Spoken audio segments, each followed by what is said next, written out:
Howdy everyone, it's CowTipper Vern again. Today I've got another episode with my wife Kari. We are talking about LGBTQIA plus issues and how we interacted with them when we were professing, how we interact with them now. It's Pride Month, so we've been having these conversations because we've seen a lot of conversation from inside the 2x2s about Pride Month.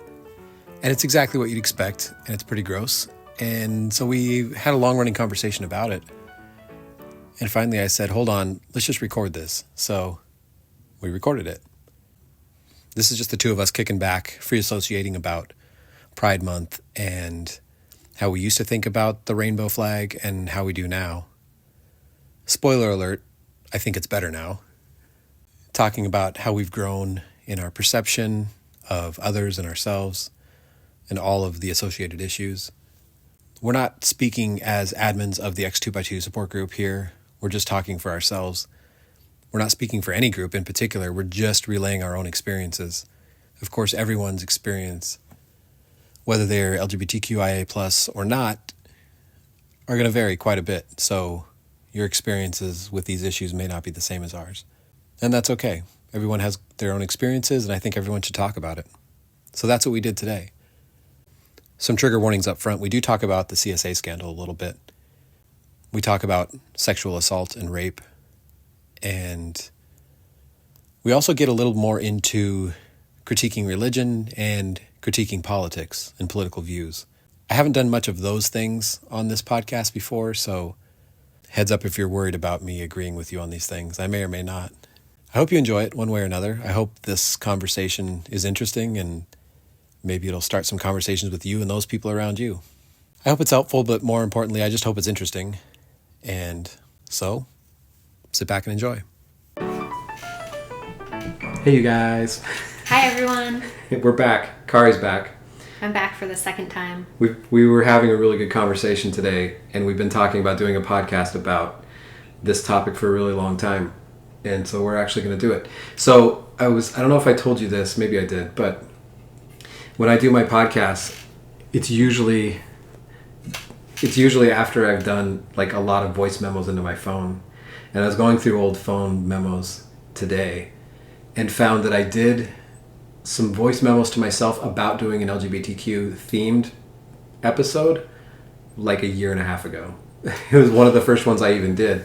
But I've been feeling like it's just too white guy with a podcast to start having opinions about rainbows. So I've just never done it because it never quite feels right. I mean, you are a white guy with a podcast. I know. White, cis, straight guy with a podcast. Yeah. Which is the last person you really need she opining. Says sarcastically. Yeah. So which is the last person you need just opining open-endedly about LGBTQ stuff. But I think that it's an important thing to talk about because it's part of everybody's deconstruction on some level, I think. Does that sound right? Yeah, and you brought me in as the token LGBTQ person. Yeah, I look everywhere. I am cis and white, but I'm bisexual. So here I am. Yeah. So what I thought about, I had a whole bunch of notes randomly, but I thought maybe a good place to start would be for you and me to talk about how we were raised, or like early life, professing life, how we felt about gender, sex, etc. But first, I feel like I'm getting this like picture of who Podcast You is because so you tell me about the notes that you take. I've been taking notes on this and notes on that. And I visualize notes like typing out notes on your phone.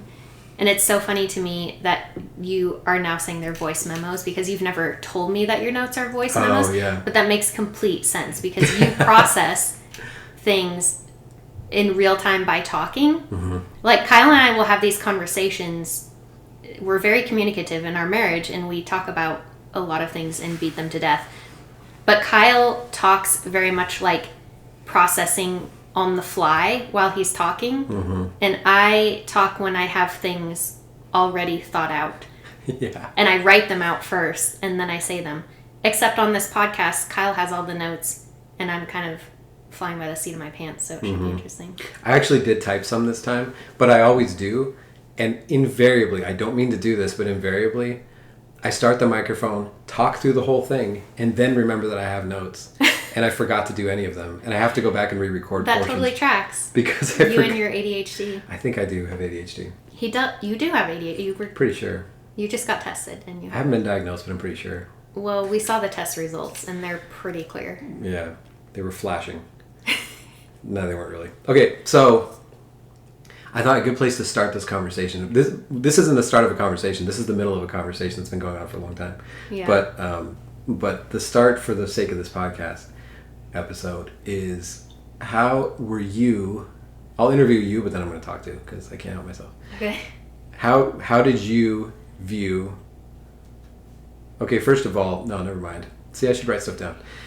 What was your first? Cut that part out. Yeah, I cut so much stuff out of my podcast.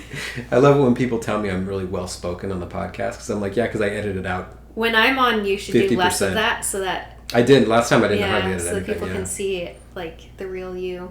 Yeah. And how also this is literally how our conversations go when we're talking to each other, though. Like Kyle will just say something and he'll be like, "Oh no, wait, cut that." Like, no, that doesn't make sense, or "No, I didn't mean that," or "That didn't come out the way I meant it to," or something. Mm-hmm. It's like, it's accurate, but I'm not precise. I usually circle around the topic for a while. Mm. Each podcast episode is a result of 100 hours of just thinking about it. So, okay, because this is 2x2 related, but it's going to get less so as we go. I have a feeling. I just know how this is going to go. So, 2x2 related. How did you? Do you remember feeling anything about LGBTQ stuff broadly? Just your first impressions that you remember growing up. Yeah, of course. For one thing, growing up, it was something that I'm sad to say my family made fun of a lot. That's interesting. Yeah. And being bisexual but not knowing it or not realizing it or repressing it until I was in my 30s, bisexual wasn't something that wasn't on my radar. Like I knew what gay was, I knew what lesbian was.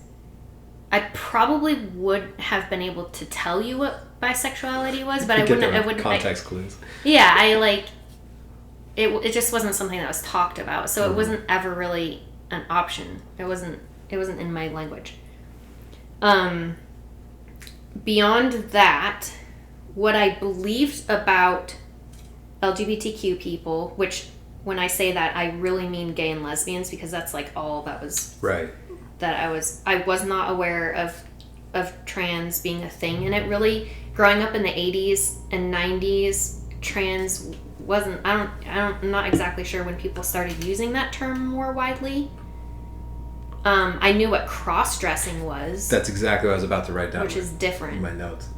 Because I think that's all we, like, I don't even know if that's a term people use anymore, but that back then, that's the only word we had for it. It's like, well, they were this and they're dressing like this. Like, yeah. We use that term. Yeah. So what I believed about gay and lesbian people was that I did believe that they were born that way. I don't ever remember believing it was a choice, but what I was taught was that it was a choice to act on it or to, quote unquote, live the lifestyle. Right. So what I believed was that and I believed it because I was taught this, was that it was akin to having a problem, like alcoholism. Mm-hmm. And I felt sorry for people who had that particular struggle and believed that they needed to overcome it basically with lots of prayer. And I hate even saying this now, that I ever did believe that. But that is what the 2x2s taught, and I was a very good 2x2. I pretty much believed what was taught to me. I remember always having this kind of idea in the back of my mind when I would hear of somebody leaving meetings because they were gay or queer, that to me, I I loved the phrase "love is love," and that kind of rang true to me, and it didn't feel the same. Like when queer people left meetings and came out and lived, very openly, true to who they were, it didn't feel the same to me as people who left meetings for other reasons. It didn't bother me as much. And there was a part of me that was always kind of like, good for them. Oh, that's interesting. Even when you were young? Even when I was young. Huh. Yeah, that's interesting. And then later, in my adult years, when we were still 2x2s, that was probably the very first thing that I deconstructed and felt differently than other 2x2s about, was that LGBTQ people should be able to live true to their identity. And I thought it was really stupid. If there was a loving God who created people, why would he be against love? That didn't make sense to me. And LGBTQ love is love. Like, yeah. I think everything you said is the same for me, except for I think I was a little bit less... I don't think I had a good for you feeling when people left. I don't know that... I'm going to say that I don't know people that left meetings because of their identity or their sexual, gender expression, sexual identity, all that stuff. That's not true, though. I definitely probably did, but I wasn't probably aware of it. I took the route when I was younger of just don't think about it. It was just too much to think about. Yeah, I probably was that way a lot too, which is why I was able to repress my sexual identity for most of my life. I will say one thing I had no idea was happening was I did not know that people were excommunicated for being LGBTQ, and that was happening, and I was not aware that was happening. I didn't know that was a thing. I'm not sure if it would have surprised me back then, but I didn't know for sure it was happening until adulthood. It wouldn't have surprised me. I didn't realize that was such a thing. Yeah, it wouldn't have surprised me if people had been asked not to take part if they were living with somebody of the same sex, or, really there were, because we heard of like straight couples who were living together before marriage, and they would often be asked not to take part. Right. But to be told that they were not allowed to come back to meetings at all, I didn't know that was ever a thing. Yeah. Yeah, same, I think. Yeah, it's weird. We were so good at compartmentalizing things that was just one of the things I think I compartmentalized, was that could be happening.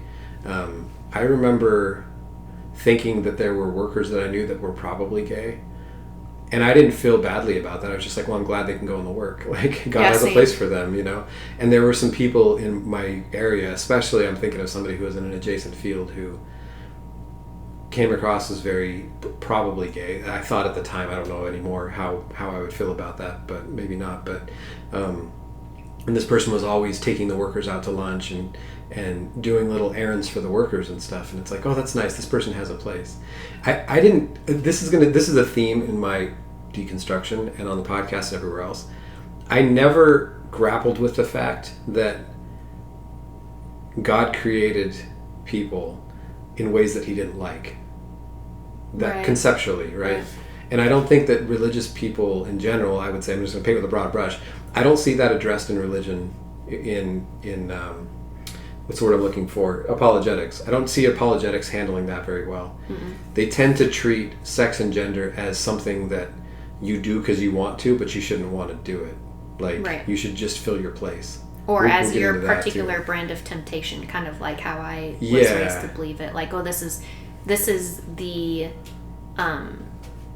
struggle that God has given you in particular. Right. Like, some of us have addiction, some of us have queerness. Right. Yeah, I think that's true. I think I probably gave that proximate definition to myself too, of like, well, I can't do everything I want to do. If I wanted to go do something, name the thing. Right. Which is really awful. It's so awful. Yeah, I just want to I want to clarify how horrific I think it is now that we were approximating being queer with being an addict, because being an addict is so clearly harmful. It's harmful for the addict. It's harmful for their loved ones. It's not healthy on any level. and it's just there's no approximation. Like, yeah, it's the people with a certain religious view are constantly trying to fit the disapproval of LGBTQ people broadly. They're trying to make something fit. So there's this constant, pulling of analogies and metaphors and proximate definitions, trying to make something very nasty okay with themselves, which is dismissing people because of their gender or whatever, right, or their sexuality. It's like this note I have later in the end. You can see why I jump around my notes. Like there's this really confused religion, really Protestant Christianity, which is what I'm familiar with. So I try not to speak for other religions because I don't really know, but 2x2s especially, and everyone else in their ilk, have a very hard time dealing with certain realities, so they just make up stories around them. Mm-hmm. And that's how we were raised. We were raised with this idea of like, well, it's just something that they do. It's something that they want to do that's sinful. Yeah, and inevitably something bad would happen to the queer person. Like they would get AIDS. Mm-hmm. Like these are the stories that the 2x2s would tell. Like, oh yeah, so-and-so was queer and cheated on his wife and he ended up getting AIDS. Like that was a story that I had of a distant cousin in my family or something. I don't even know if it's true, but these stories were intended to scare you away from certain behaviors, right? And I have, since leaving, spoken to several queer friends about their experience growing up as 2x2s, knowing that they were queer, mm-hmm. which is not like my experience because I was repressing it. Yeah. And they faced things such as, aside from excommunication, which we've already talked about, which did happen, they faced things like being outed, people being afraid to have their kids around them, people being afraid of AIDS transferring through the emblems because 2x2s. Yeah, I've heard that. That's so weird. That is one of the weirdest things I've ever heard, and we've heard that a couple times. 2x2s share, like in the meetings that we grew up in. Not everywhere does it this way, but it's very, very commonplace that the emblems are shared out of one cup that you pass around the meeting, so everybody drinks from the same cup. I don't know how much of this you've already explained in previous episodes, but we shared one cup in our meeting, so like everyone who was baptized would pass the grape juice around and take a sip out of the same cup. So in the 80s and 90s, there was like, and to be fair, the whole country had this like huge fear of AIDS mm-hmm. and gay people being associated with AIDS, and it was the AIDS panic and the LGBTQ panic, and mm-hmm. So lots of panics in religious circles. Satanic panic. Every 10 years or so, we have some new panic, and it's always wrong-headed and misplaced and uneducated. People. Always hurts innocent people. And that was something that queer people were facing amongst the 2x2s as well. But people being afraid to shake their hands, people being afraid to have their kids around them. And we see that echoed now in the current abuse crisis that is happening in the 2x2 church, where LGBTQ people are lumped in with pedophiles, which is abhorrent. How so? It happens in other Christian communities as well, in the sense that they view pedophiles on the same field or plane as LGBTQ people. They equate those two as both being sins. Right. Except, in a weird way, they fight harder for pedophiles to stay in meetings. Absolutely, they do. Yeah. Whereas they kick LGBTQ people out without a second thought. So. Yeah, no, I mean, we've talked about this before, that we know more people that have been hassled by workers about their sexual identity that have been kicked out for pedophilia. Right. Literally. And we know hundreds of people, well, at least hundreds of people have been named for CSA allegations now. And they don't know what to do about that. They're just hoping this one just passes over, and we're just forgiving. We need to be forgiving. So yeah, that was the stew we were raised in. Yeah. Is that just that weird idea about or that weird framing about sexual identity and gender as just something we don't really talk about. We know what looks right. We're going to do the thing that looks right and feels right to us. And it feels right that we have a straight man and a straight woman having children for the Lord. Mm-hmm.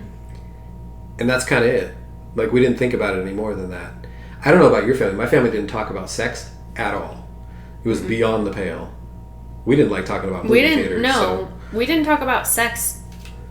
And it's weird because I thought about this before. Like, is it more harmful to directly talk about sex in an unhealthy way with your kids, or is it more harmful to not talk about it at all? Mm-hmm. You might think that not talking about it at all isn't that big of a deal, but it is, because we kind of like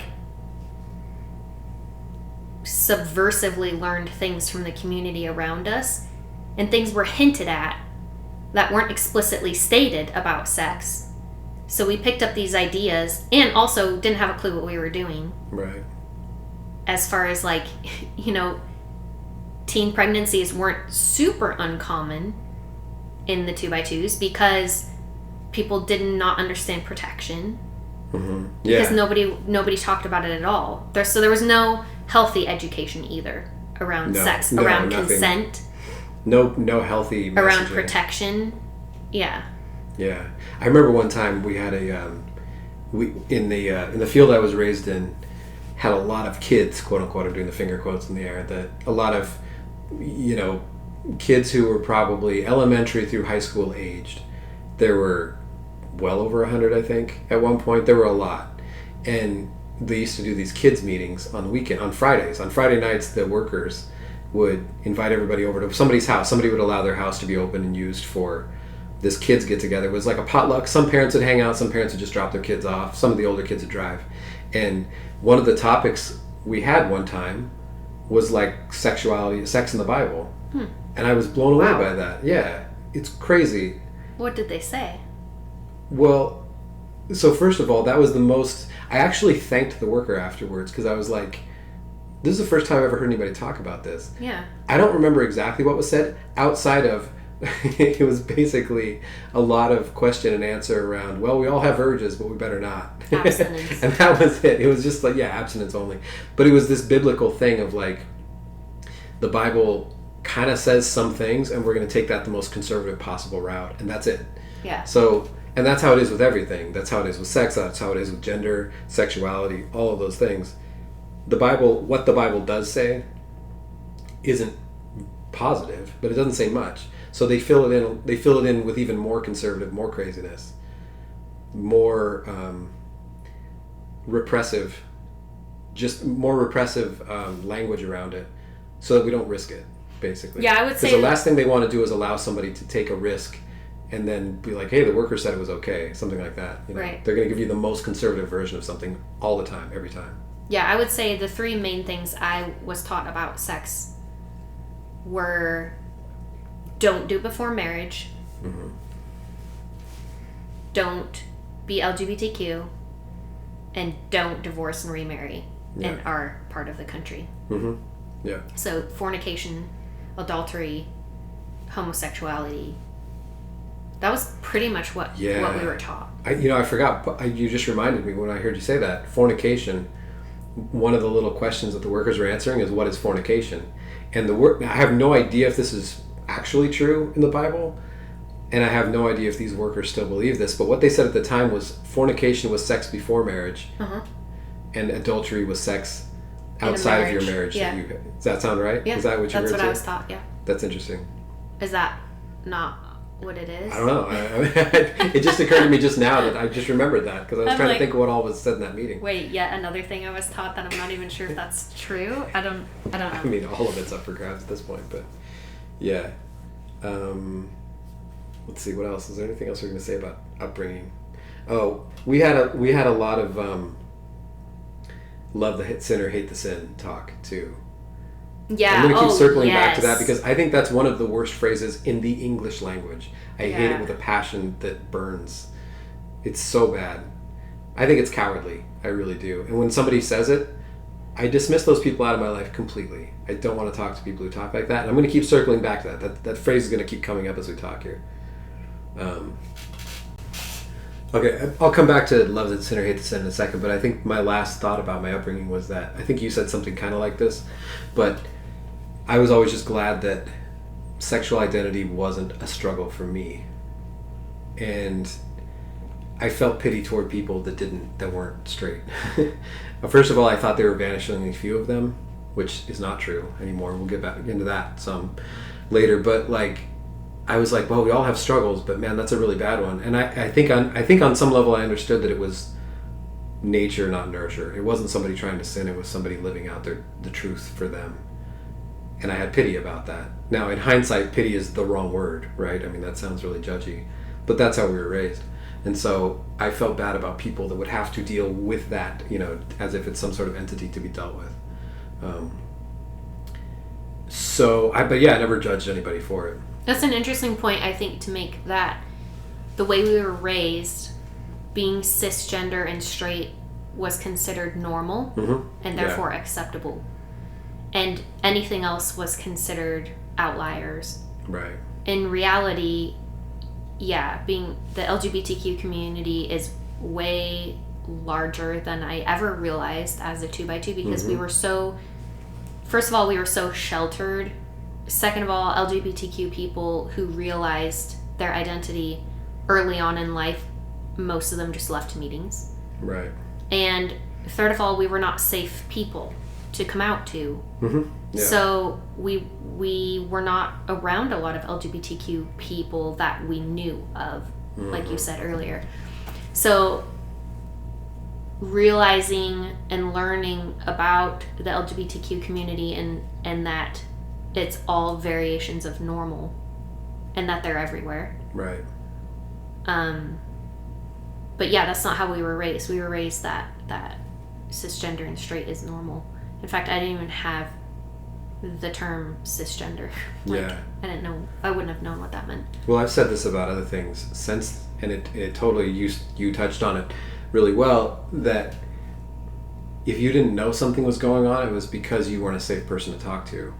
And that theme has come up for us over and over the last few years, because people have realized that you and I, when we've gone on to, the Trust Me podcast and Mormon stories and all the different things we've done, people hear that and think, wow, they're very open. I'm going to go talk to them.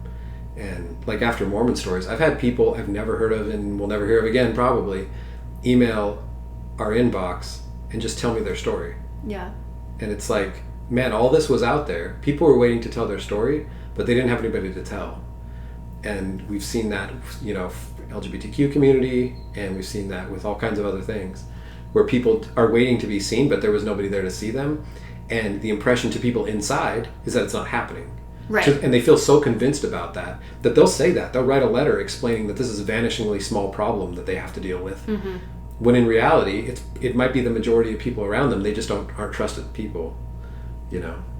That's religious culture really messes with you like that. I came out publicly on social media as bisexual 2 years ago this month.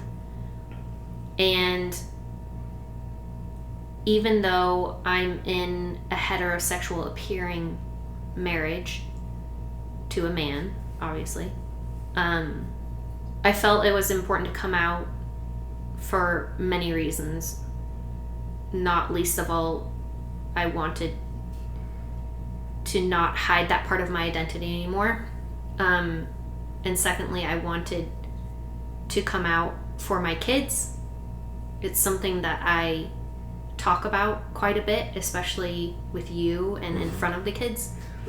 But when I posted on my social media, I had so many other women in heterosexual appearing marriages, women married to men, message me and tell me that they were bi also.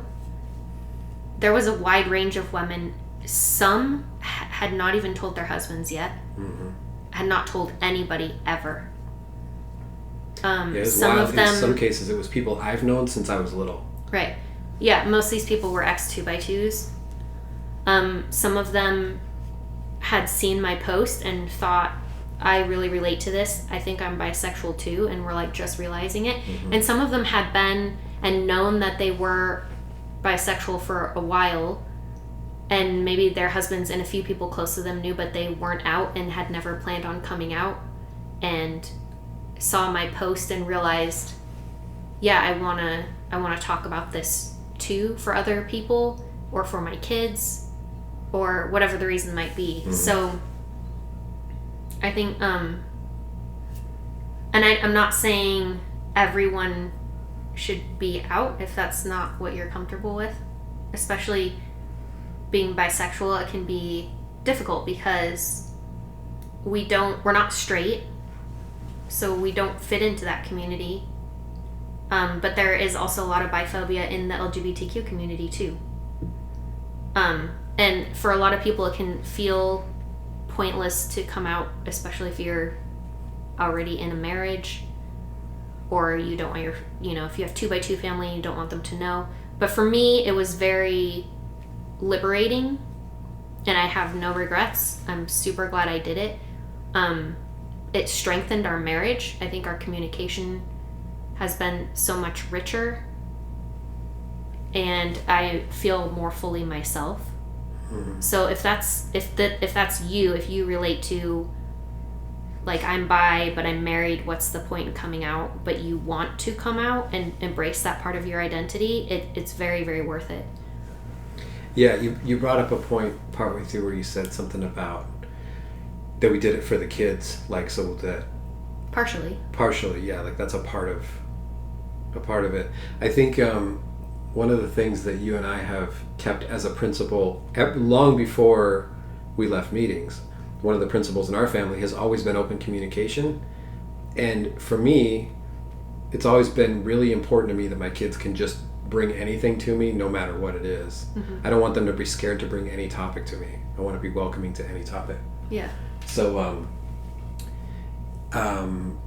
so that kind of leads into a question. We kind of went past it, but I'm going to go back to a question I have written down on my phone here. And I'll show how it ties in for me. So this is actually the first point of deconstructing this particular thing from our upbringing.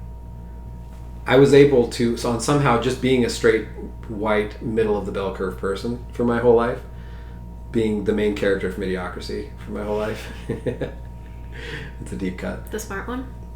The one who's just average on everything, just perfectly average, right in the middle of every single data set. He was only smart because he went to a place where there's a bunch of dumb people, which is always an option. We're living in idiocracy right now. Yeah. That aside. Yeah, no comment. I haven't gotten into politics on this podcast, but maybe I will. I don't know if we can avoid it with this particular topic. But one of the first times I realized I can't actually just avoid the topic was when we had kids. And I told this on, I think I told this on Mormon Stories, but I'll tell a little more detail here, which is one time I don't think were feeling well, probably. This is before you had any of your diagnoses. Mm-hmm. But it was raining in Seattle, like it always does, and I took our oldest out to get groceries. I was just going to take our oldest away to give you a break. Mm-hmm.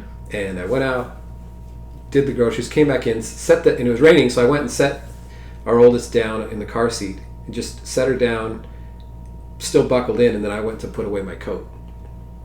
And I heard grunting over there. And I looked over, and she was trying to get out of her car seat. Mm-hmm.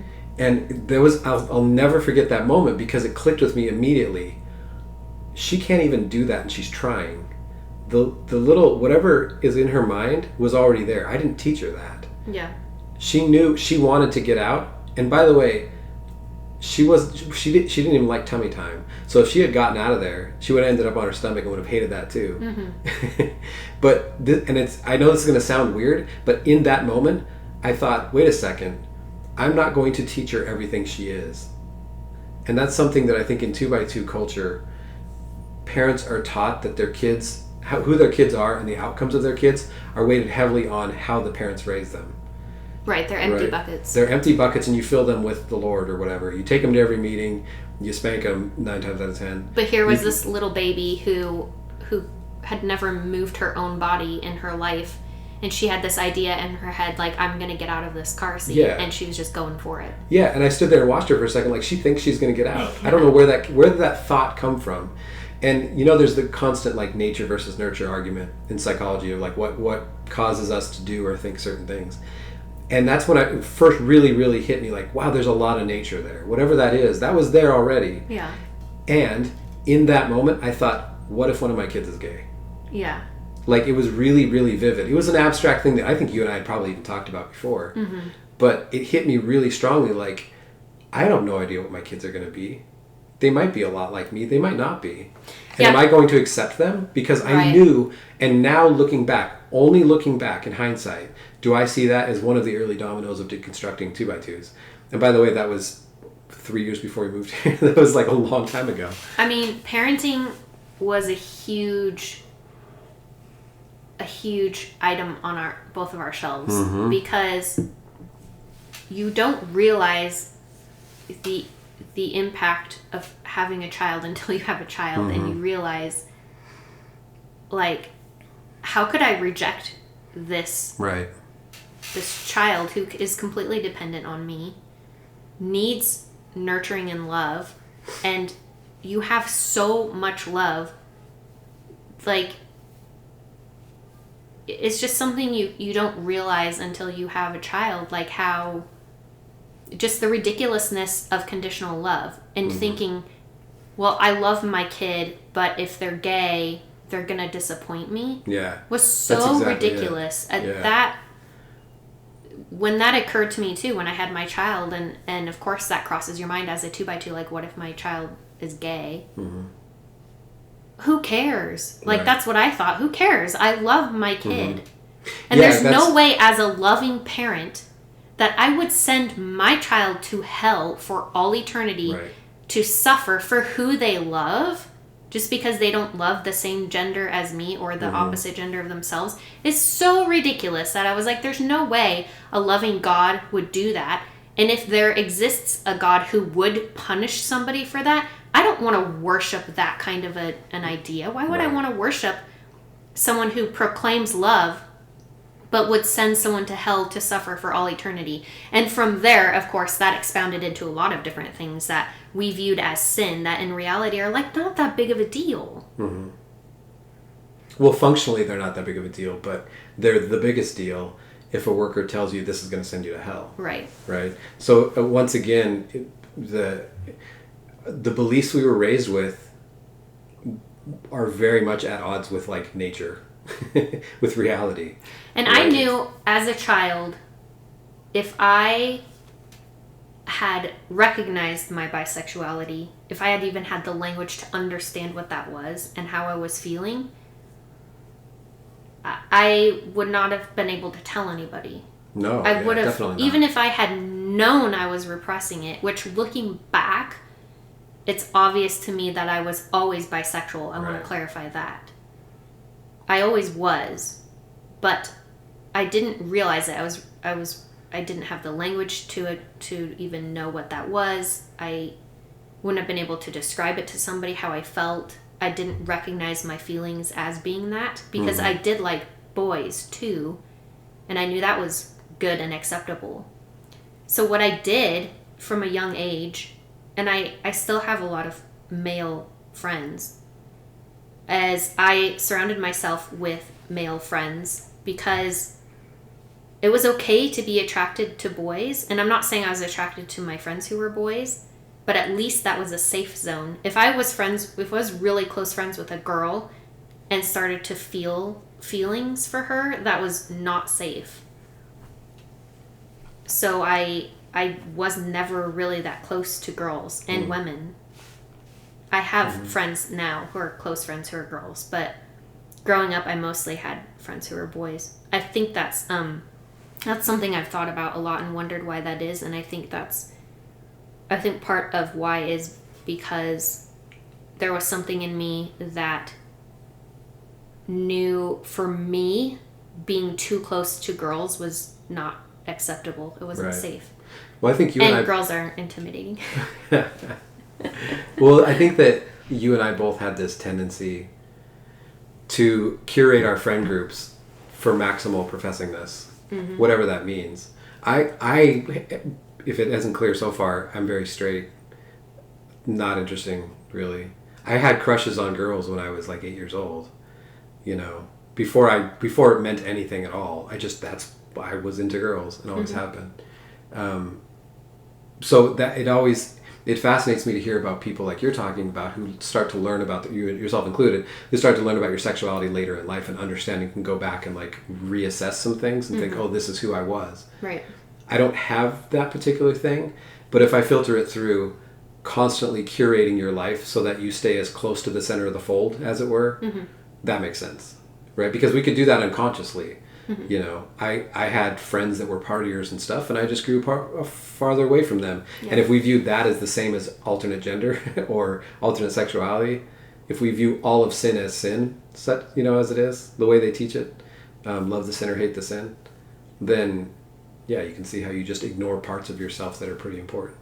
Yeah, I mean, it was frequently preached, you know, the analogy of the sheep and the fold, and the sheep on the outside of the fold. I've said this in some of our other podcasts, like in our X2x2 group podcast, but like the sheep on the edge of the fold are more likely to get picked off by the wolves. So you don't stay on the edge of the fold. You don't even stay near the fence. You stay very much in the middle of the fold because that's where you're safest. Which really messes with your head, especially when you have OCD like I did and do. Yeah. Well, we all had some sort of feels like you have to be perfect at everything. Yeah. Yeah. Well, I think that's the standard, right? Because Jesus is perfect and we all have to be like Jesus. And so in a very works-based upbringing like we had, we were always really afraid of not doing our best. And so that meant just being the most perfect thing. We just, our best tend to replicate whatever was the best around us. Like if our parents and the workers and all this, getting their approval. And of course, any type of identification outside of the norm, whatever the norm was not okay. And can I ask you a question? Yeah. What was it like for you, from your point of view, when I came out to you? Because I came out to you not that long before I came out publicly, maybe 6 months prior. So like 2.5 years ago. I don't know. I mean, maybe? I think that like because this came up on Mormon Stories too. Yeah. And I don't have a great answer because it sounds like I'm sort of dismissive of it, but I think at that point in our lives we've always talked. I joke that our house is a podcast. Like we always have these long running conversations, sometimes including the kids. And for me, it was like everything is on the table all the time. So that was just like, oh, that's another thing. I don't think like I think that the host of that podcast asked if I felt threatened or something like that, or if I thought that threatened the relationship or something. And I thought no, because if our relationship was all messed up and on the rocks and we weren't getting along and then you'd said something like that, I'd be like, oh, I see, and this might not be fixable, right? Yeah, we'd already been through me telling you I'm an atheist, which that was rocky.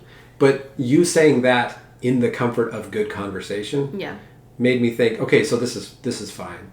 Like you're not saying this to describe why something's not working. But what were you thinking in your head? Like, were you surprised? Were you not surprised? Were you like what was your thought process, if you remember? I don't know. I don't think I was surprised necessarily. I don't know. I take a long time to process everything.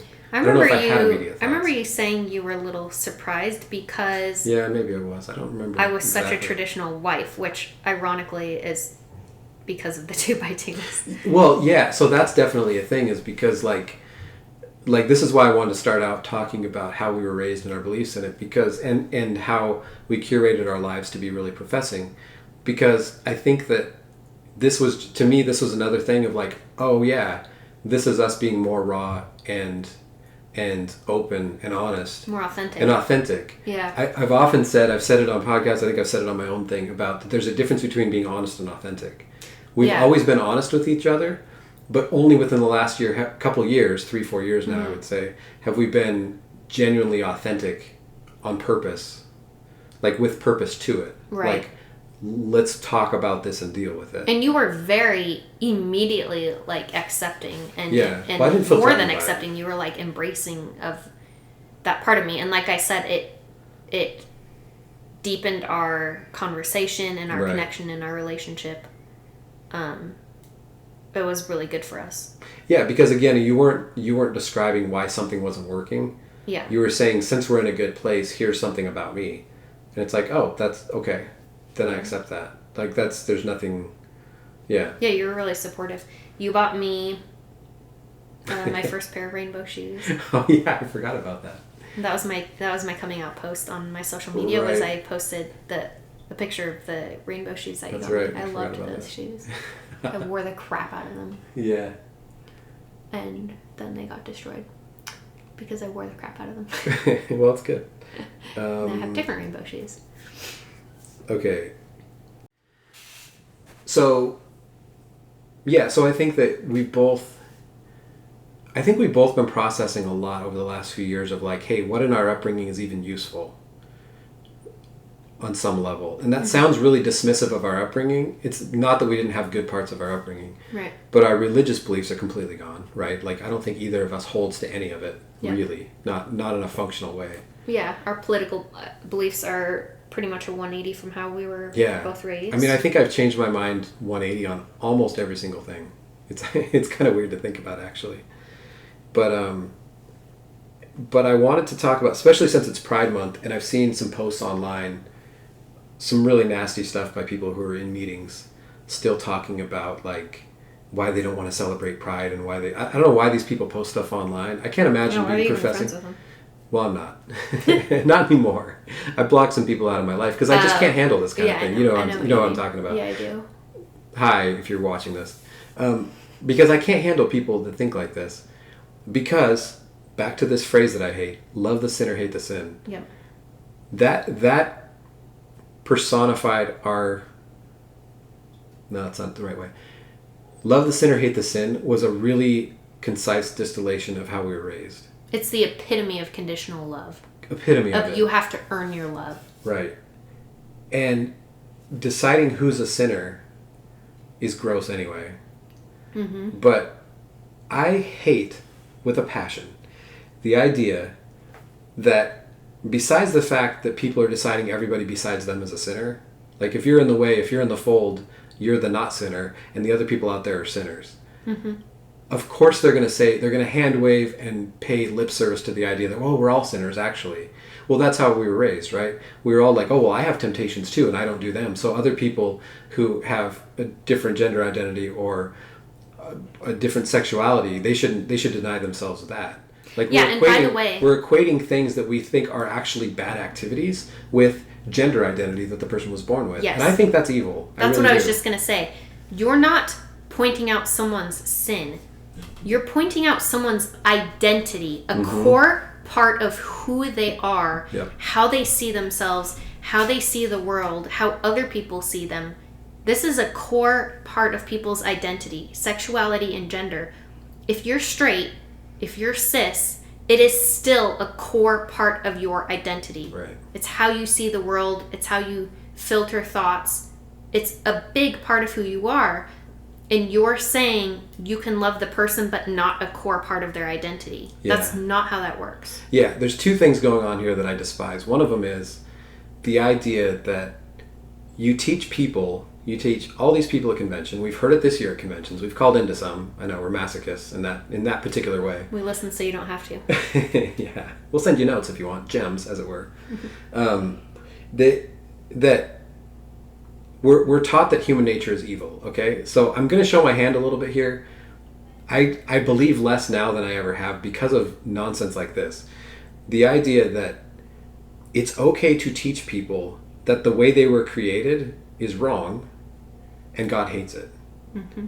So God created you in a way that he doesn't like, and it's up to you to fix it or he's going to punish you forever, is just a diabolical teaching. It's really weird. So, but to be fair, they have taught everybody that that's true. So the idea that an LGBTQ person is that way isn't foreign to somebody who also hates themselves for other reasons. I was straight and I had the lowest self-esteem on the planet. Yeah. Right? I wasn't fighting back then. But I'm doing finger quotes when I say fighting it because I don't think it's something you should fight. But you know what I mean? Like, that's how I would have viewed it back then. But I was like, well, I justified my sort of not wanting to think about it with, well, I have my own temptations, whatever they are. We had humanity. Right. And humanity in and of itself, we were taught, was sin, was the equivalent of evil. Right. So we all had hatred towards our own humanness. Yeah. So we have groups of people learning that we're all sinners. They start with that so that they can sort of launder their idea of how much they dislike somebody through the overall concept of actually we all have dislikable parts. Right? Which is so evil. It's so mean. But then they say, but now I can judge you for it. You're a sinner. Right. I can disapprove of what you're doing. And they make it sound like, and I grew up kind of thinking this a little bit, that LGBTQ relationships were something the person was doing and not emblematic of who they were. Right. And that's when they can feel very justified in not liking you anymore. Yeah. That's when they call it sin. It's when you're actually doing something. So they don't actually equate who you are with it at all. And I've got another point I'm going to circle back to in a second. But the main thing that I don't like about love the sinner, hate the sin, besides the fact that you're just being judgmental, is I don't like the idea that these people give themselves credit for love when they don't show any. Yep. You know? 100%. Religious people in general, 2x2s in particular, have the most narcissistic version of love. They get to call themselves the one giving the love while they're dismissing the person, while they're excommunicating them, while they're kicking their own kids out of their family. I love you, but you are punished. Yeah. I love you. It's this whole thing, and this starts all the way back. This is why I could barely get through that documentary about the Bill Gothard. Was it Shiny Happy People? Yeah, where they were talking about, and this is a parenting thing back in the 80s and 90s, about I'm spanking you, I'm punishing you because I love you. Yeah. That's godly love. It's divine love. It's Christ-like. I'm going to treat you like garbage. Yeah. I'm going to talk down to you. I'm going to dismiss you. I'm going to ruin your life in a lot of ways. And we've heard many stories like this of people who are LGBTQ and their parents kicked them out of their house, or the workers kicked them out of meetings, or treated them like you were talking earlier, treated them at arm's length. Right, or and called it Christians sending LGBTQ people through conversion therapy. Right. Vile stuff. Illegal in some places now, thankfully. Mm-hmm. But they called that godly love. Mm-hmm. I'm not even going to touch on the theological aspect of that being a bit blasphemous. The idea that you think you can give yourself credit for being loving while you treat people that badly is super evil. But this is what a lot of particularly fundamentalist Christianity does. They convince you that you are broken. Yep. So that you need them. Yep. You have to be broken to need their love. Mm-hmm. So they make you broken. And that's an easy one to pick on. If you're LGBTQ, you're broken. Right, yeah, you need to be fixed. You need conversion therapy. We love you. We're doing this because we love you. Because we want you to be healed. To be worthy of God's love. Mm-hmm. It's twisted. Yeah. Yeah, that you have to change something about yourself to make yourself worthy of love. And looking back, I think that's what I was talking about when I was having those internal thoughts about our own kids. It's like, I don't want to make them earn it. That's not I can't right. imagine doing that as a parent. No, I can't imagine it. And we've heard it so many times now. And it's like, how do you look at a kid? That kid didn't choose to be here. Right. You're going to blame them for the nature they just have? And I'll be honest, that has adjusted a lot of how I felt about faith and religion too. It's like that model of God is pretty dire. Mm-hmm. The idea that God's going to create things he doesn't like, create suffering, blame them for it, and call it love. Mm-hmm. And that's godly love. I don't know what to do with that. I think it's just wrong. Also godly love. It's divine. Is based on rewards and punishment system, which we now know, thanks to lots of research done in the past generation or two, does not work very well in parenting. The reward punishment based system. Yeah. And that is what the 2x2s base their ideology on. Right. You're either good and you earn heaven, the reward, right, or you're bad and you earn hell, the punishment. mm-hmm. It's very binary, and it's a control method, really. Yeah, so one of the topics I wanted to talk about was how religion in general, but our upbringing is 2x2, so we can talk about that, how it interacts with it in real time. We've obviously talked a lot about how, like, how the workers basically taught us to love the sinner, hate the sin, that kind of thing. But kind of the psychology behind that of, like, how our belief system actually made us worse at understanding life. I think that the innateness of, I'm not sure what I'm trying to say. I think I'm into adulthood now, well into adulthood, and it's just like I still feel like I'm barely scratching the surface of understanding the importance of sexuality and gender to people and their experience in life. Mm-hmm. Like, my view is very, very narrow because I'm a straight white guy, and it's never really been challenged for me. I can walk into any room and just be whatever I am. Yeah. Right? Because I'm white, because I'm straight, because I'm a guy. Mm-hmm. In a nominally Christian country, I can walk into basically any room in the country and just be me, and it's not that big of a deal. Yeah, and you don't have to be afraid because of it. Right. There's no part of me that has to deal with, wait, how am I expressing this? Mm-hmm. But with my understanding that it is innate, that sexuality and gender, you could there's some arguments you could have about, like, the constructs of gender. And I don't want to get into that because I don't know enough about that. What do you mean by that? Like gender expression being societal and stuff like that. Yeah, sure. But sexuality being an innate thing and being an innate experience, like an experience in life, it's very, very clear to me that any understanding I'm going to get from that is going to have to be secular. Yeah, and to be clear, gender is innate also. Sure. I know what you mean. I'm just explaining for the audience. Like, we wholeheartedly believe that gender is innate. It's something that your awareness of what your gender is or aligns with develops around ages 3 to 5. Mm-hmm. Science supports this. It's separate from sexuality. Right. And the way we express it is societal. So our society is very set up in a way that even children from a young age understand that pink is equated with girls and blue is equated with boys, and girls and boys have different expectations and sets of behaviors and roles that they fill in society, and little kids pick up on this and may start acting it out in a way that aligns with their innate gender identity around age 3 to 5. Yeah.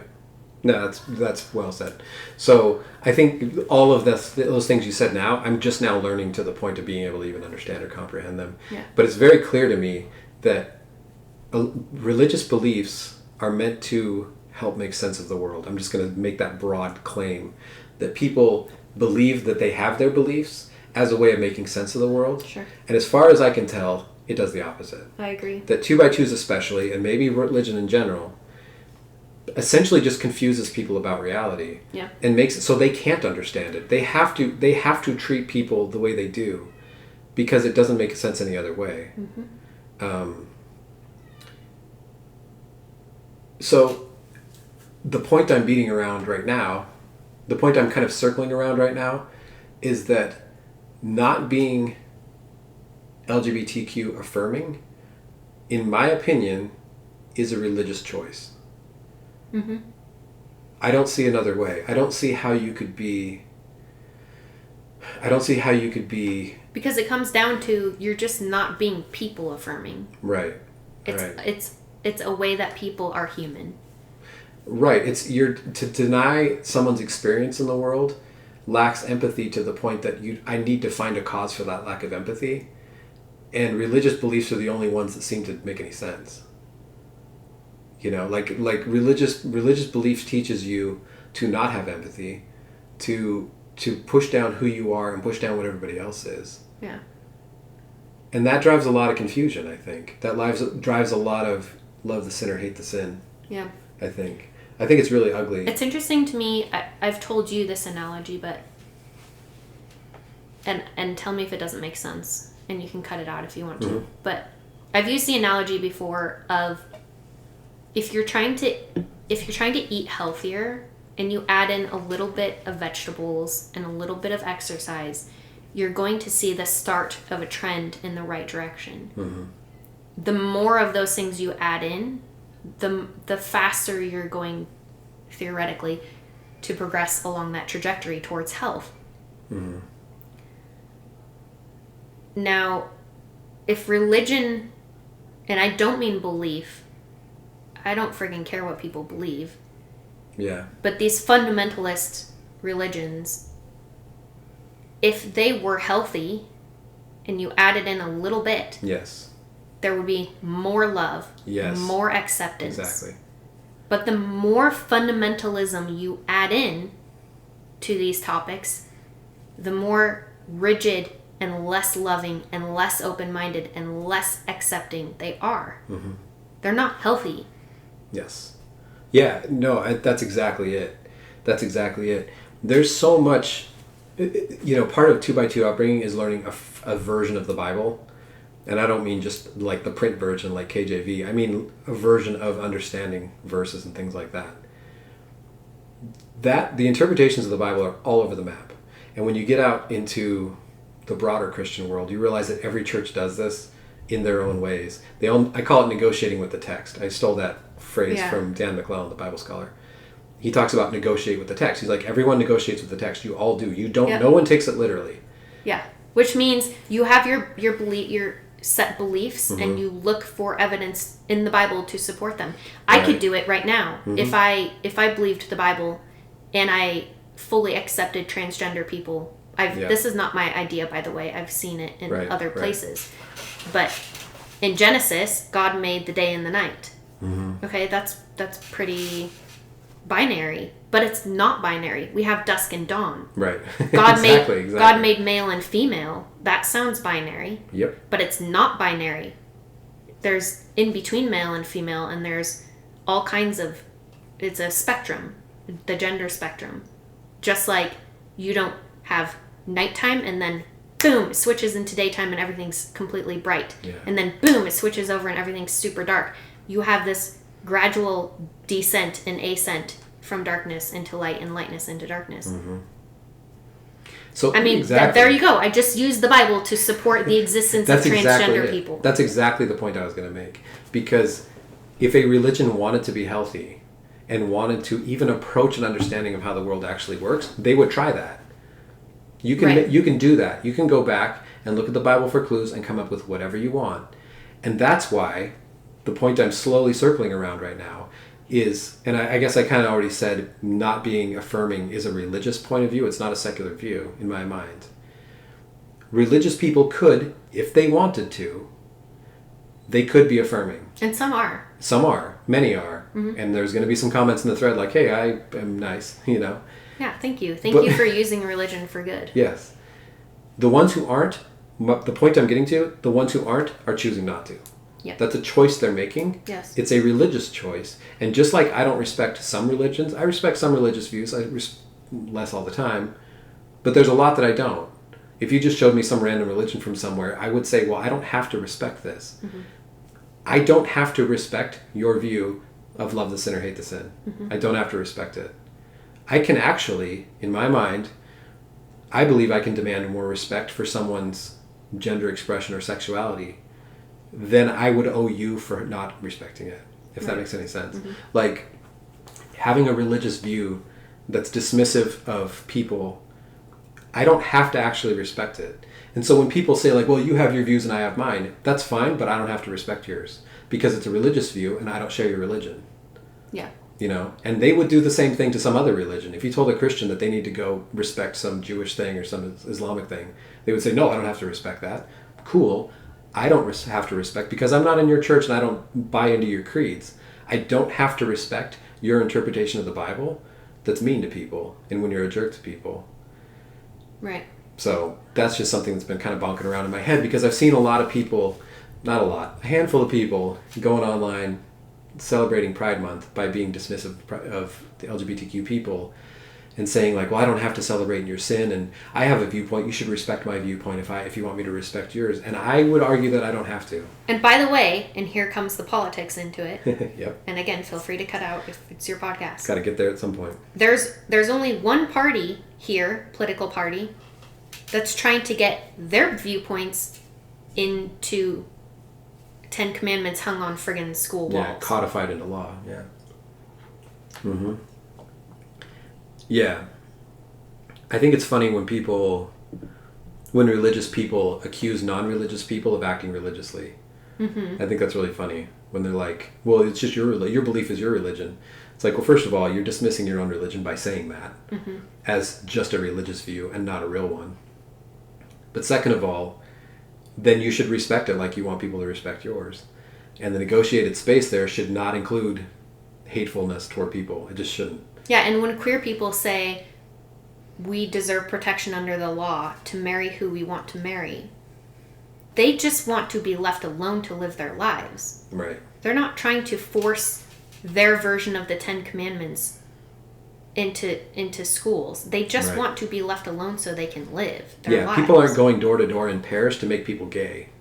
Right. You know what I mean? Yep. Like nobody's... I could go on about that particular thing. But I really have been stuck on this point for a while. That if you're being anti-LGBTQ, if you're being hateful toward people, but you think you're doing it for Christian love, godly love, whatever, I don't have to respect that at all. Because you're making a choice. You're making a choice to be that. Mm-hmm. You don't have to do that. It's really funny, 2x2s have certain interpretations of things. And because they think they know the truth, capital T, they like to say truth. They like to think that their beliefs are true, capital T. Like they literally call on a universal truth. They'll drink grape juice instead of wine because they don't take that literally. Mm-hmm. You know, they'll pick and choose. They'll go back to the somewhere in Ecclesiastes and find that you should spank your kid, but 3 verses later they'll mix fabrics or whatever. The whole thing. The whole you could go on for days about what they pick and how they pick and choose.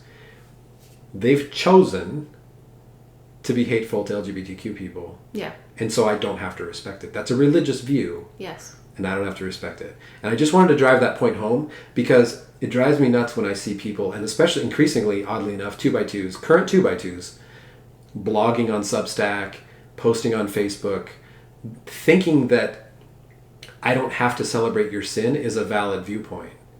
If that's valid to you, you go have that view somewhere else. Don't push it on me. Mm-hmm. Don't push your ignorance down my throat. Mm-hmm. I don't have to see this, and I don't have to. You're making yourself look dumb. Yeah, you're making yourself look ridiculous and hateful. Yeah, and also, you're making yourself look untrustworthy, which is the point we started out with this. Which is right. You're not a safe space. If you don't understand, yeah, exactly. If you don't understand how awful those things are to say, if you don't understand the impact that's having on people, it's because people don't trust you enough to tell you so. Yeah. And to steer you away from that. So. I have cut people like that out of my life completely. By the way, some of these people saying these things have LGBTQ children and might not know it yet. That's exactly right. And they might not know it for a long time if their kids grow up hearing this bullshit spoken in their house and are too afraid to come out to their own parents because they know how their parents feel about it. You do not know if your child is LGBTQ until they feel safe to tell you. Yeah. And how are they going to feel safe to tell you if you're not creating a safe space for them from the time they're young and using language that is accepting and affirming? Yeah. Before they tell you, you don't know. Yeah. Yeah, I mean, I think this is kind of a through line in this conversation is like, I mentioned that one of our principles is we want our kids to be able to talk to us about anything. Mm-hmm. The inverse of that is we were raised in a group, the 2x2s, where it was implied that you couldn't do that. Yeah, today, safe to talk about the day that we're recording this, today, we heard a worker at a convention saying we shouldn't talk about how we feel about things. Yep. We shouldn't discourage other people. Sad. We shouldn't. And the worker was like my age. It grieves me to hear this. And sounded frankly emotional. I mean, said that he'd been struggling all year. Yeah. And basically had decided he shouldn't share those struggles with other people because he didn't want to discourage them. And that's so sad. That's what human connection is about. Yeah. Is supporting each other and helping each other and sharing with each other. And to have a religion literally discouraging you from sharing your struggles with the people in your community, what is the point of your community at that point? Well, I mean, exactly. I think that's where a lot of people, myself included, have come down on, which is, we've come down to this point of like, well, then what is the point? Yeah. What are you good for? If you can't handle anything, if you can't handle the struggles of each other, and I hate the term struggle in this case, but that's how they would view it. They would call it fuck struggles. Yeah, they would mean struggle with not being super professing. Right. I would say realization of reality. Sure. And trying to figure out why your beliefs don't exactly jive with the world. Right. And how reality actually works. But if you can't do that, then what is the point of you? And that's by the what way, we're supposed to be here the for. 2x2s often and frequently say, we're not a religion, we're a family. Yeah. If that's what you're modeling your family on, the idea that it's not safe to talk about your feelings and it's not safe to talk about your identity, why are you even having kids then? Well, I mean, that's a great question, but I think that we know the answer, right? They all think that, again, like we were talking about filling the bucket earlier. Yeah. Everybody thinks that they can just have kids and raise them unto the Lord, raise them in the way that they should be and they'll never depart from it or whatever. Yep. They pull some verse out of the middle of the Old Testament to describe that they're going to spank their kids into being professing. And it never works. And I see this throughout the religious world, that people who are like, well, you just got to raise your kids this way and then they'll turn out just right, Sometimes it works, but the end result is somebody who's repressed, Externally. miserable. Yeah.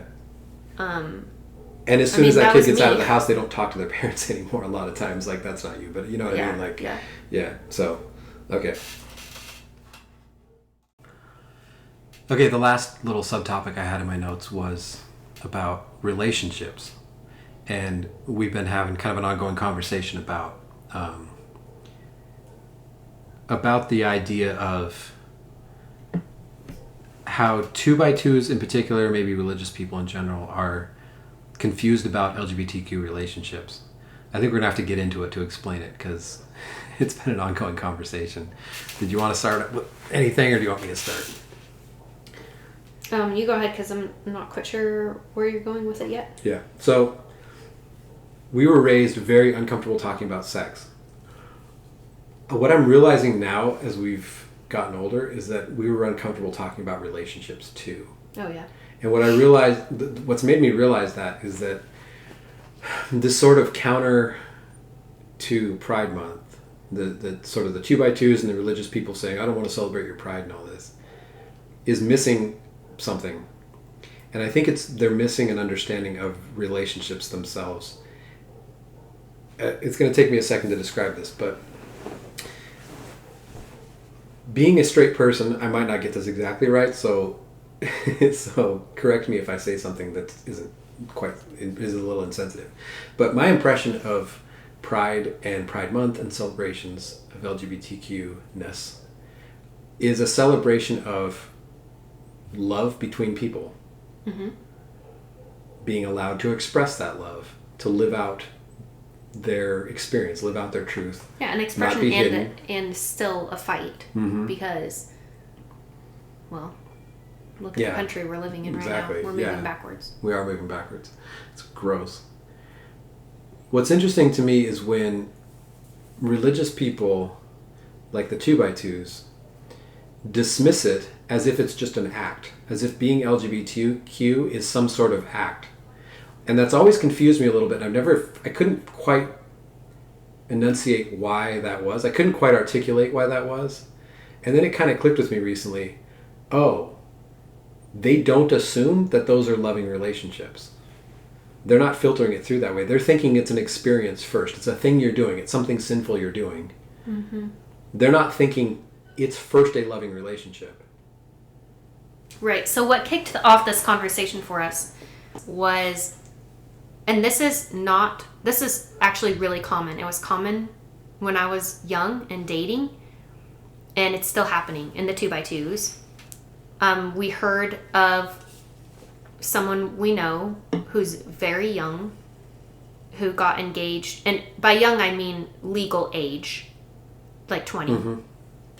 But that's still really young. Barely post high school. Who got engaged to someone, 10 to 15 years older than her? 14 years older. Okay.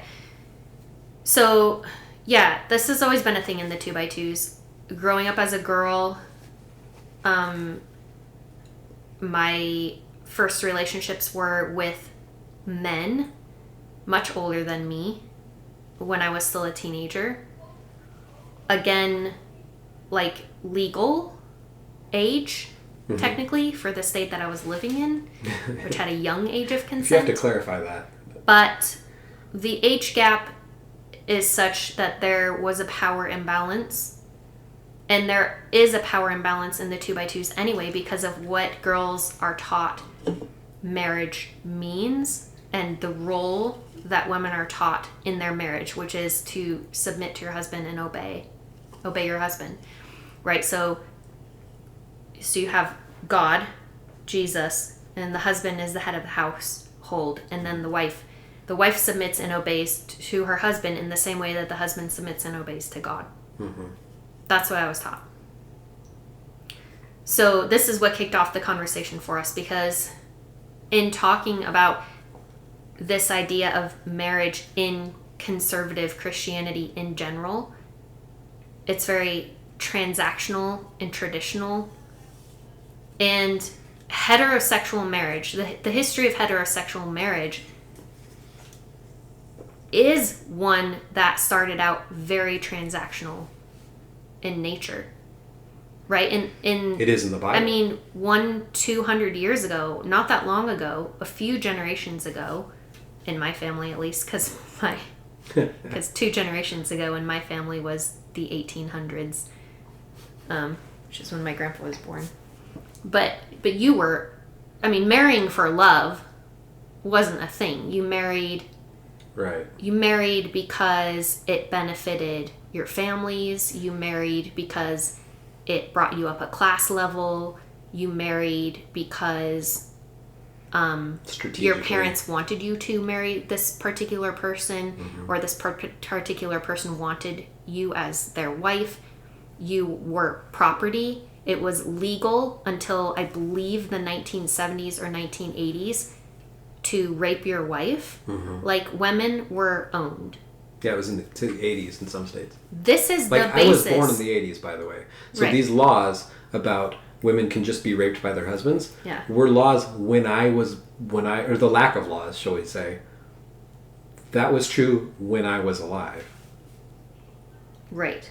Well, let me double check that. I'm looking it up. Okay, good idea. On July 5th, 1993. Come on. 1993. I was 10. Marital rape became a crime in all 50 states. 93. 1993. Okay? That's ridiculous. That was worse than I thought. Yeah, that is worse. For some reason I thought it was in the early 80s. In all 50 states. Right, the last few states probably. So this is what the basis of heterosexual marriage has been, let alone if you go back thousands of years. It gets worse and worse and worse. We know this. Like, it's a modern day idea that you marry for love. Yes. In a heterosexual marriage. Not so in the LGBTQ community. Right. The history of LGBTQ relationships has always been the right to love each other. Mm-hmm. It has never been about ownership. Has never been about transaction, property rights, class. It's love. That is the basis of LGBTQ relationships. Right. That is what they are fighting for. Mm-hmm. And it's really revealing to me when the opposition to LGBTQ initiatives don't start with that level of empathy of like, okay, I understand you love each other, but ... If it started with that, I might listen, but it doesn't. Because, and this is what this is the realization I had recently, which is like, oh, wait a second. Is that not the foundation of straight marriage? Religious marriage, people getting married within the 2x2s, it's implied that you're getting married for love, but I'm not sure that it's required. I'm not sure. Right. Number one important is that you marry another 2x2. Right. The 2x2 thing here is about, it encourages people to fill a place. How often in meetings do you hear, we just want to fill our little place? Well, you and I have talked about that. I had a place to fill when we got married. That's head of household with job. Right. You had a place to fill, which is mother who takes care of children. And stays at home for the most part. And stays at home for the most part. I mean, you always told me you would support me if I wanted to work. But I didn't believe that was my role. I believed my role was to stay home with my children. Yeah, that wasn't your little place, you felt like. Yeah, that's what I was going to say. Oh, I'm sorry. No, it's okay. If you think of it, you jump in. Yeah. But, and so we were talking today, and I was looking back over when you and I got engaged, how many people congratulated me or talked to me. Not that many people that I was hanging out with at the time knew you. I can only think of one person who asked about you. Interesting. A lot of people were like, oh, she's professing? That was Check. the first thing. Check. Check. Done. Conversation over at that point. Yeah. One person said, oh, so you really love her, huh? And they wanted to know about your and my relationship. There was only one person who thought that. Yeah, that's really interesting. And it's weird. I looking back on that now, it's like, oh, because that isn't necessarily the point. The point is that you're filling your place, and your place is to be professing. Yeah, and growing up as a 2x2, there were pretty much two options, both for boys and girls. You go in the work, which is what everybody dreaded. Yeah. If you felt the call to the work. Yeah. Or you get married and fill your traditional gender role. And have a home for the workers and potentially have a meeting. Right. Those were your options. I mean, right. You could get an education, especially in certain families if you were a male. But those were the eventual goals. You go in the work or you get married. Yeah. The irony in conservative Christian circles is that there's this idea that the LGBTQ community is going to come in and destroy the institution of marriage. I know.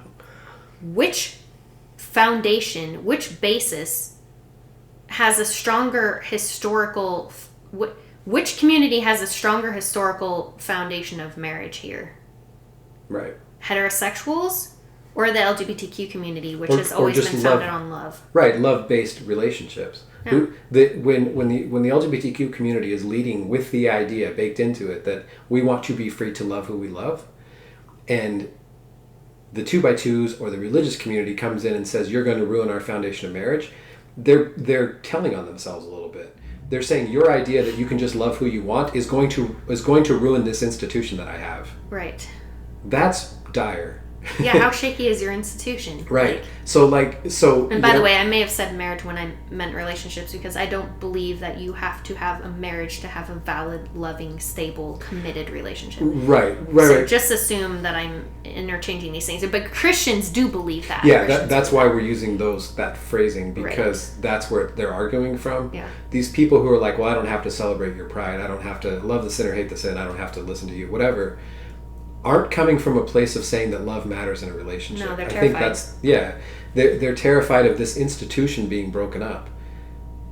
I'm not afraid of some random person coming in and ruining your and my marriage, because that's not up for negotiation. We do care about each other and love each other. Right. There's this idea, I think, that sort of right-wing, I hate to say it, but right-wing conservative Christianity has this idea that the one man, one woman family is such an institution that society is somehow based on it. Mm-hmm. And when they see that there's other people who are happily not doing it, they think that people are going to happily undermine society itself. Right. And I think that's bizarre. I think it's a really weird reading of history to think that that's a thing, that people want to undermine. No, I've never heard anyone in my entire life say we need to have less marriage. Mm-hmm. Right? I've seen people critique the institution of marriage, but that doesn't mean that people who want to get married shouldn't do it. Right? That's two different things. So there's this fear, there's this latent fear among 2x2s and religious people in general that their relationship is going to be undermined. The only way that even makes sense to me is if their relationship can be undermined. Exactly, you know? exactly. Yeah, and it's really interesting that in the 2x2s, still, because divorce and remarriage is such a sin, you have people essentially stuck in marriages. And this is not an uncommon thing to hear of people being in abusive marriages and going to the workers and saying, what should I do? My spouse is abusing me. And for the workers to encourage them to stay with it because they made vows before God. Again, this is not something that's based on love in this case. Like, the religion, the 2x2 religion in this case, is forcing people to stay in marriages that are loveless and in some cases abusive and harmful. Yeah.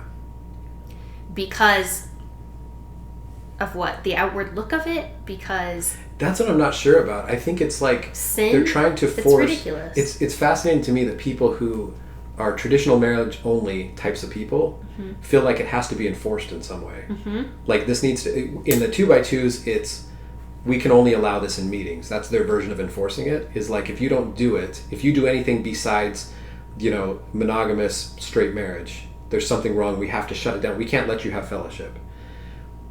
As you go higher up in society, you're getting more and more in politics where people are like, well, we need to enforce this stuff at the societal level. We need to outlaw this thing. We need to blah, blah, blah. We need to shut down pride events and all this stuff. Because they're so insecure about their own version of it that they think the only way for this to work, it can't work on merits. My straight marriage isn't foundational enough. It's not a firm enough foundation to work on merits. It has to be imposed by someone above me. That's a constant thing. So they're so terrified of what they, I think, are telling on themselves. I think they're so worried about their own marriages that they think it needs to be enforced. So you see it enforced in meetings. You see people trying to enforce it through politics and all this stuff. They're undermining their own case, I think. Yeah, I mean, that might be part of it. There's also this very, very real, we briefly referenced satanic panic earlier in the podcast. That's back in style. And I'm reading, what is this book by Talia Lavin? Oh, she's great. Yeah, I like her stuff. I'm reading, I want to get the name of it, Wild Faith. Yeah. How the Christian Right is Taking Over America by Talia Lavin. And she mentions, the satanic panic of the 80s and how that's a current way of thinking again, that people, some conservative Christians, fundamentalists, truly believe that they are in a fight against the devil himself. Right. And a lot of these people would include the LGBTQ community in what they are fighting against. Yeah. So in this case, what do you do? Because education falls flat when they believe it's coming from the devil. I mean, you see it with the 2x2s, right? Anything that the X community says is immediately dismissed as bitter, angry, or of the devil. Yeah, never discussed on merits, ever. So it doesn't matter how much you try to communicate the widespread problem of abuse going on, or the importance of removing perpetrators from meetings, or how to offer support and help for survivors who are seeking healing. It doesn't matter how much you try to educate them on this topic of what do they call it? Repeat offenders, recidivism. Recidivism. Like, it doesn't matter how much you try to educate people on this topic. They just hear the devil going blah, blah, blah, blah, blah. Yeah. I'm bitter and I'm angry. That's exactly it, yeah. And they're in warfare against the devil. Right. The only way that this issue can be solved, in my opinion, which I don't know what I'm talking about ever, so whatever, but is if these people examine themselves like they claim to do all the time, examine themselves and start deconstructing some of these harmful ideas, because it is hurting people. Not only is it hurting people, it is killing people. I read a statistic, and this is a widely well-known statistic, that an LGBTQ youth having one supportive adult in their life reduces their suicide risk by 40%. Yeah, I saw the same thing. That's really drastic. Right. And it also shows that the fact that there's so much data on that shows how dire the problem is. Especially for trans youth. To even make statistical claims like that means there's a lot of data, which is this upsetting. has been studied and researched. And Right. and I really think individuals need to start examining their belief system, and are they promoting love or not? Right. And are they promoting anything fundamentally? Is there anything behind what they're saying besides the Bible says so?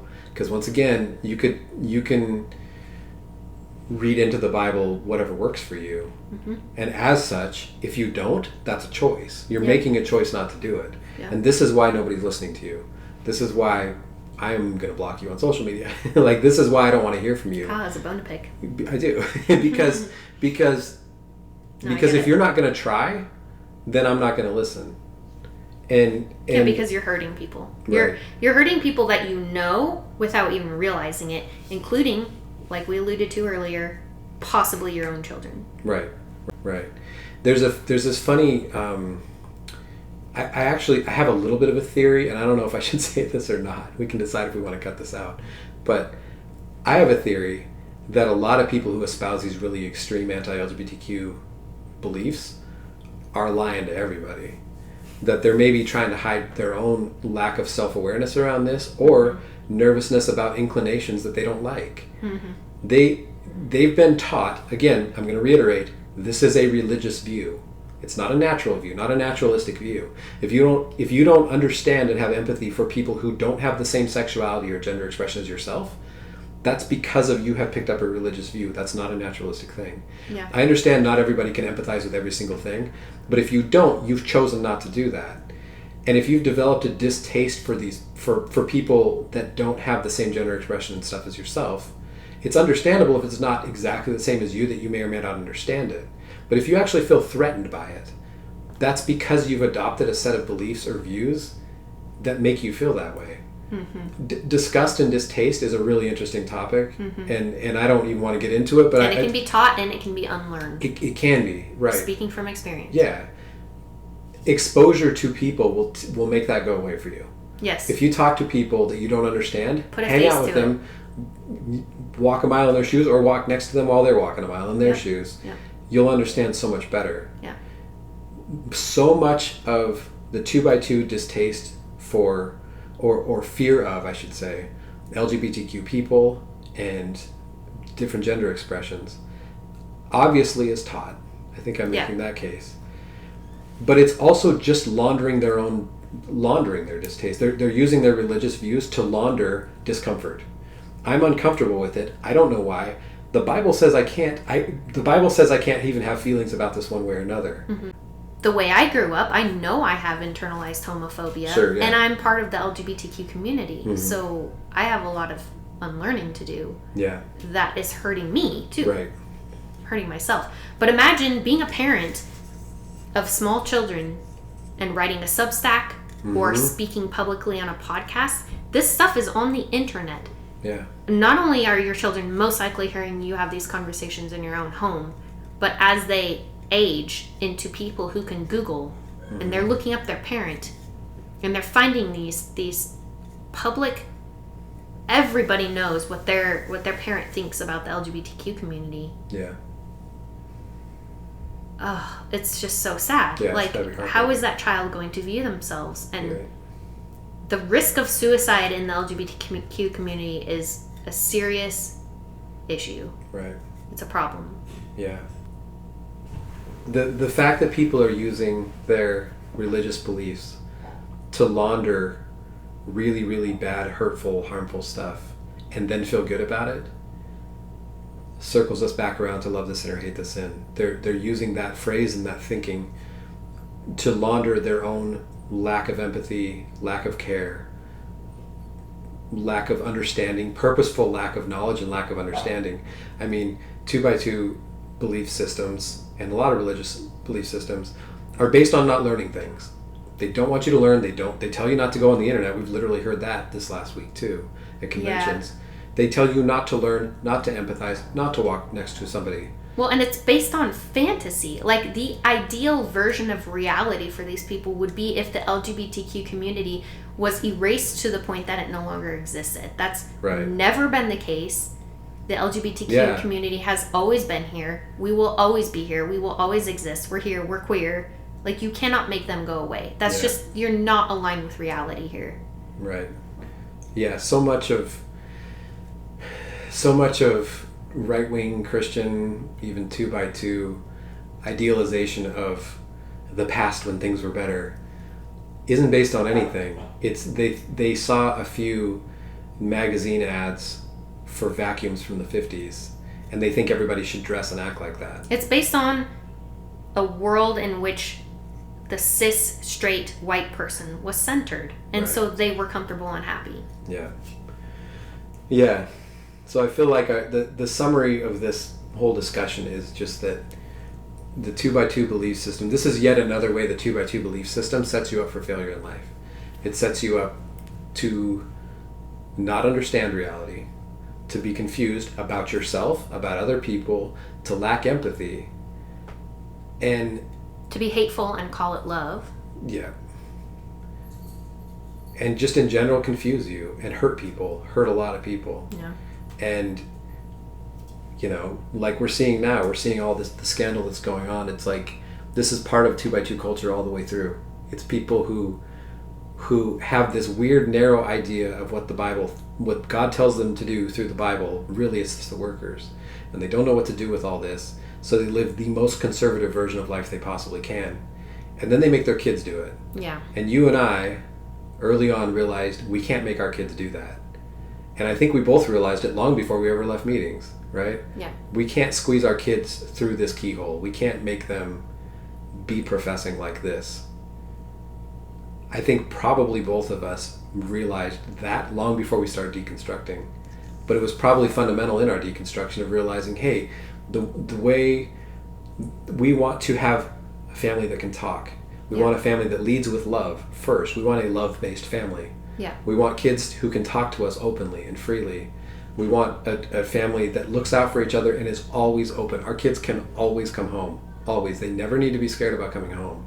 And our kids would have made terrible 2x2s. Like, that's what I'm getting at. Allowing our kids to be who they are. They are unique, beautiful, thriving humans who would absolutely have faced nothing but hate and condescension as 2x2s, because they would not be the same people that they are. They've been allowed to be exactly who they are, and they're thriving because of it. And there would have been so much repression and boxing in, and it just the thought of raising them as 2x2s breaks my heart, because every once in a while they would not be who they are. Exactly. Every once in a while I look at any one of our kids, all three of them, and I'll think, oh, what if we were in meetings right now? That'd be terrible. It scares me because it's who they are is so incompatible with meetings because they're normal. Yeah. Yeah. You know, they're just themselves. Yes. We've just allowed them to be themselves. Yeah. And it terrifies me to think that there's a version of me that might have stayed in meetings with them and hoped for the best. It terrifies me that there's a version of me. It doesn't terrify me because I am who I am. It saddens me that there's a version of me who might not have been raised in that box, who would be bold and brave and so uniquely me in ways that I can't even imagine, because I'm still trying to unlearn just the repression and the, you know. Well, that's the project for all of us, right? I think we're all doing that. I think we're all collectively, all of us, especially who've left in the last few years, because so many people have left. Yeah. There's a lot of people doing this crash course style, you know. And then there's some of us who've been doing it for 10 to 15 years, 20 years, 30, 40 years, you know. It's like we're all doing this thing. We're like, well, what am I really? Deep down under, once I've chipped away all the 2x2-ness, what's actually under there? And LGBTQ or not, nobody leaves that community unscathed. Yeah. Yeah. Everybody has unlearning and relearning to do. Right. Yeah, if you're a believing person listening to this, then maybe your version of it is, what did God make really? What am I really? And if you're not, it's what am I? Did What God am I? make you broken so that you Right. need him? Yeah, that's the type of thing that I can't square. And Yeah. having kids has helped me realize that. Yep. And I am so glad. The theme of all of my episodes on here is I'm really glad that I'm out because of all this. And this is one of them. Amen. Amen. Maybe so. Maybe so. So that was our conversation. I hope you found that interesting, enjoyable, encouraging, liberating, maybe. I hope these conversations can be liberating. I hope that as we leave the 2x2 world, we can speak more openly, freely, honestly, authentically, and encourage each other to do the same thing. That's something we're trying to do. I hope Kari and I have grown a lot. I think we have, and we have a lot more to grow. And I'm very happy to be out of the 2x2 world so I can have these authentic conversations. And we can grow into these conversations, and maybe these conversations will change over time. But we're free to let them change, and we're free to grow into those things. And I'm really happy about that, and I'm very excited about that. I think it's a good thing. Hope you all enjoyed it, and we'll catch you on the next one.